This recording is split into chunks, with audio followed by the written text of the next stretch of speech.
Nandito na tayo sa Hostinger. Ito nakalagay dito, free domain name, 24/7 customer support, tapos meron siyang 30-day money back guarantee. Ibig sabihin, halimbawa, hindi na natin gusto ituloy yung website, within 30 days, halimbawa, pwede nating sa uli sa Hostinger yung hosting, tapos babalik ng Hostinger yung pera sa atin. Okay, click natin yung start now. Ito, premium plan ang gagamitin natin. Meron na siyang 3 months free. And then, 25 websites. Tapos, free yung domain name niya, tsaka yung email niya. Pwede tayo makagawa hanggang 25 websites. Okay? Click natin yung choose plan.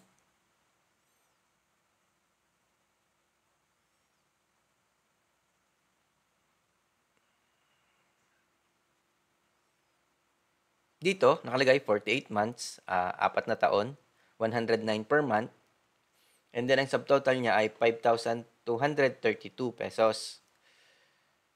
Pwede natin ilagay dito ang 12 months para mas mababa ang babayaran natin. Ito, 1,788 pesos sa loob ng isang taon, 12 months. And then, click natin itong have a coupon code. Lagay lang natin dito ang discount 7. Click natin yung apply kasi 1,788 siya. Pag click natin yung apply,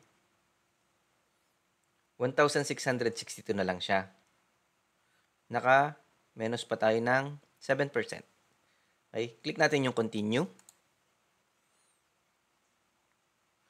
Magrehistro, pwede natin click natin yung Google or pwede tayo maglagay ng email address natin at saka maglagay ng password. Dito, ang gagawin ko na lang, click na lang tong register using Google.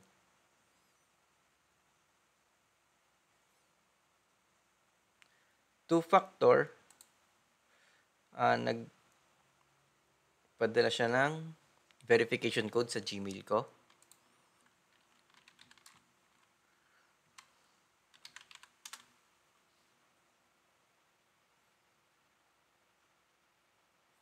Ito. Copy ko lang. Then, paste ko dito. Then, click yung verify or verify ka. Nakatagalog siya eh.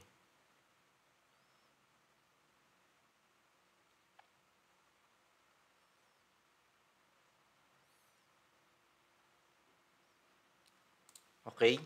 Dito, lagay lang natin ang details natin.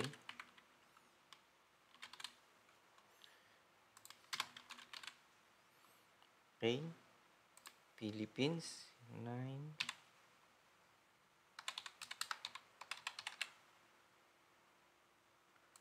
Address.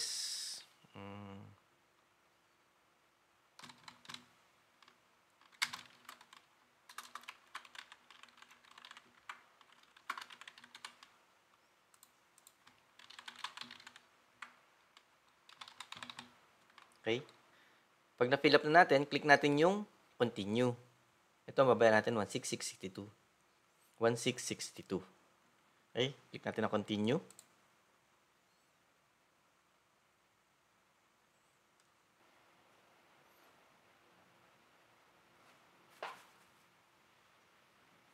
Yan.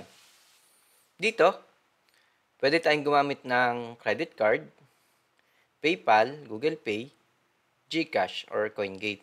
Dito sa GCash, mag-enter tayo ng GCash number natin. Sa example na to, sa website na gagawin ko, credit card muna ang gagamitin ko.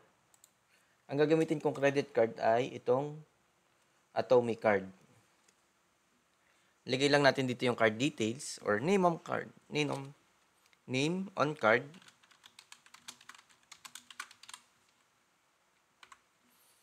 Card number.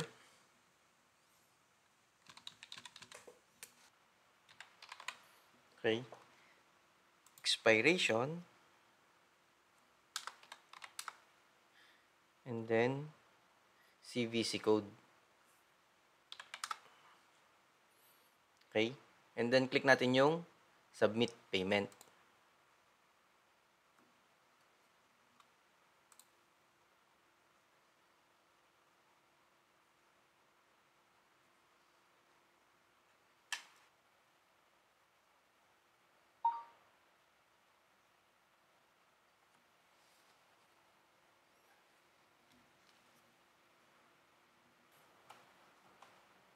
Dito, nag-OTP siya sa number ko, yung card. Uy, may 29 seconds na lang ako. 37871.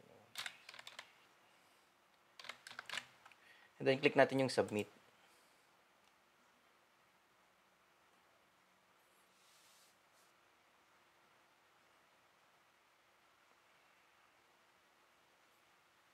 Okay. Your payment is done. Let's go. Click natin yung get started.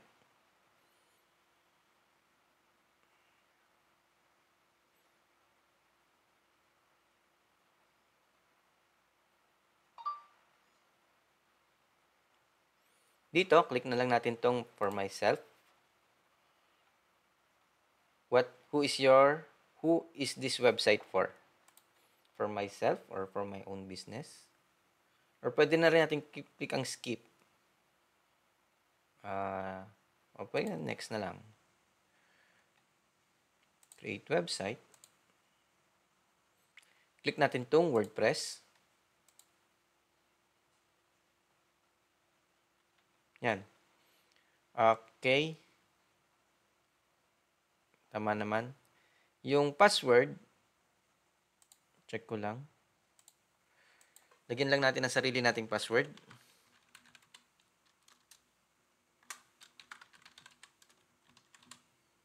Okay.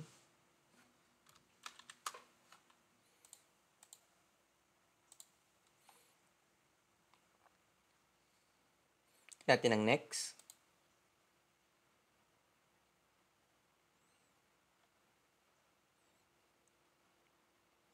Dito, pwede na tayo mamili ng site na gusto natin. Click natin muna yung blank site.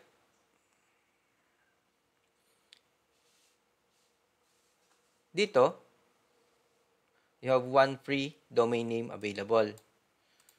Lagyan natin dito yung domain name na gusto natin. Ang sa akin, nakapili na ako. Ang akin ay Kid. Ito yung magiging online store ko. Tignan natin to. Available siya. Tignan natin ang next.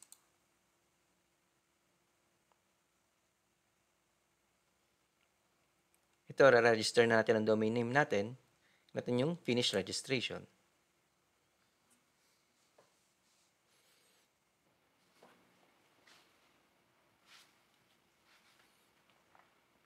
Dito, tinatanong niya kung saan ang location ng audience natin. Walang Philippines, doon na lang tayo sa pinakamalapit. Ito, katulad nito, Indonesia, Singapore, Malaysia. Click natin itong Singapore. And then, click natin yung install WordPress.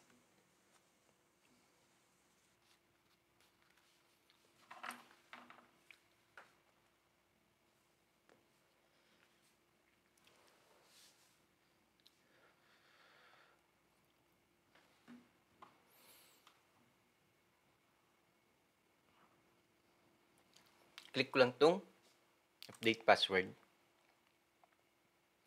Ito nakalagay dito, pending email verification. Natin ang more info.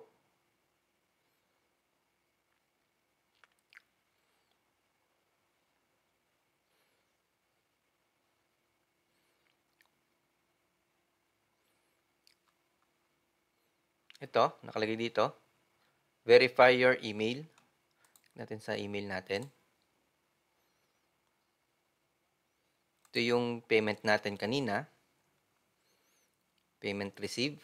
Okay na siya. And then verify your domain. Click natin itong verify email. And then, your email is verified. Okay na siya. Balik tayo dito. Check status natin. Ayan, okay na siya. Verified na siya. Balik na tayo sa Hostinger.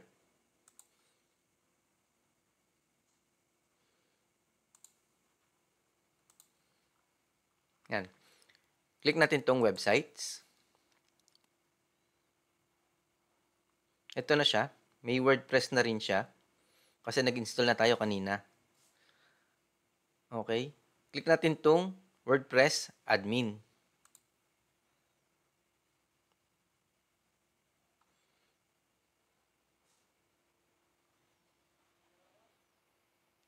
Okay, ito na yung website natin. Live na siya. Kung i-visit natin yung site, ito na itsura niya. Kidziana.com. And then, meron na rin siyang SSL. Connection is secure. Okay. Close ko muna yung iba.